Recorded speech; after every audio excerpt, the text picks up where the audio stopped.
ಈ ತಿಂಗಳು ದುಡ್ದಿರೋ ದುಡ್ಡಲ್ಲಿ ಫಸ್ಟ್ ಐಫೋನ್ ತಗೊಂತೀನಿ. ನಮ್ಮ ಅಪ್ಪ ಅಮ್ಮನಿಗೆ 2-3 ತಿಂಗಳಿಂದ ಕೇಳಿ ಕೇಳಿ ಸಾಕಾಗಿದೆ. ಅಮ್ಮ ಎಲ್ಲಿದೆ ಅಮ್ಮ?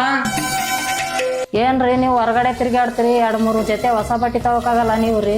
ಅದ್ರಾಗ ಬ್ಯಾರಿ ನೀವು ದಿನ ಹಾಕಿರೋ ಬಟ್ಟೆ ಹಾಕ್ಯಂದು ಹೊರಗಡೆ 4 ಜನದ ಜೊತೆ ಸುತ್ತಾಡ್ತಿರ್ತೀರಿ ನೀವು. ನನ್ನ ಬಲ್ಲಿ ನೋಡಿದ್ರೆ 2 ಜೊತೆ ಬಟ್ಟೆ ನಾವು, ನಿನ್ನ ಬಲ್ಲಿ ನೋಡಿದ್ರೆ ಒಂದೇ ಸೀರೆ. ನೀನೇ ಹೋಗಿ ಒಂದು ಹೊಸ ಸೀರೆ ತಗೋ. ನಮ್ಗೇನು ಬೇಡ್ರಿ, ಇದು ಒಂದೇ ಸೀರೆ ಇದ್ರೆ ಸಾಕ್ರಿ.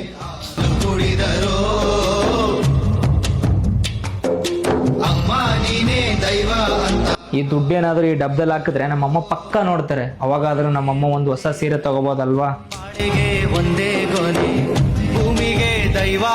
ಏನ್ರಿ ಇದು ಡಬ್ಬದಾಗ ದುಡ್ಡು ಆಗಲ್ಲ, ನೀವಿಗೇನೋ ಇಟ್ರಿ ಏನ್ರಿ? ಅಷ್ಟೊಂದು ದುಡ್ಡು ನನಗೆ ಎಲ್ಲಿಂದ ಬರಬೇಕು? ನೀನೇ ಇಟ್ಟು ಮರ್ತಿರ್ಬೋದು ನೋಡು. ಈ ದುಡ್ಡು ನಾನು ಯಾವಾಗ ಇಟ್ಟೆ? ಸರಿ ಬಿಡ್ರಿ, ಈ ದುಡ್ಡಿನಾಗ ನಮ್ಮ ಮಗನಿಗೆ ಒಂದ್ ಜೊತೆ ಬಟ್ಟೆ ತರಮೇನ್ರಿ? ನಾವು ದುಡಿತಿರೋದೇ ನನ್ನ ಮಗನಿಗೋಸ್ಕರ. ಹೊಸ ಬಟ್ಟೆ ತರ ಬೇಡಿ ಮಗನೇ,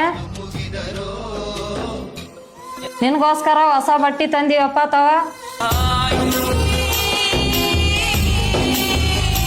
ಈ ಪ್ರಪಂಚದಲ್ಲಿ ಶ್ರೇಷ್ಠವಾದ ಪ್ರೀತಿ ಅಂದ್ರೆ ಅದು ತಂದೆ ತಾಯಿ ಪ್ರೀತಿ ಮಾತ್ರ. ನಿಮ್ಮ ಆಸೆಗಳಿಗೋಸ್ಕರ ದಯವಿಟ್ಟು ತಂದೆ ತಾಯಿಗೆ ನೋವು ಕೊಡಕ್ ಹೋಗ್ಬೇಡಿ. ಈ ವಿಡಿಯೋ ಏನಾದ್ರೂ ನಿಮಗೆ ಇಷ್ಟ ಆದ್ರೆ ಐ ಲವ್ ಯು ಅಮ್ಮ ಅಂತ ಕಮೆಂಟ್ ಮಾಡಿ ಮತ್ತೆ ಫಾಲೋ ಮಾಡಿ.